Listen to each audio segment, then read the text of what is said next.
রে নবীর উম্মতের দল, রে মুসলমানের দল, আল্লাহ রাব্বুল আলামিন 30 নম্বর পারা সূরা মাউনের মধ্যে বলছেন, 4 নম্বর আয়াতের মধ্যে বলছেন, ফাওয়াইলুল লিল মুসাল্লিন, মুসল্লিদের জন্য ওয়াইল নামক জাহান্নাম, নিকৃষ্ট জাহান্নাম আল্লাহ রাব্বুল আলামিন উনাদের জন্য রেখেছেন। যে মুসল্লি বাইরে যায়া নামাজ পড়ে যায়া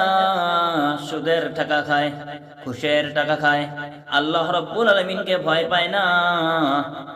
এবং কি লোক দেখানোর জন্য নামাজ পড়ে, ওই মুসল্লির জন্য নিকৃষ্ট জাহান্নাম, ওয়াইল নামক জাহান্নাম রেখেছেন।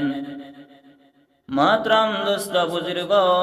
এই ভিডিওটা বেশি বেশি করে শেয়ার করে দিবেন যেন অন্য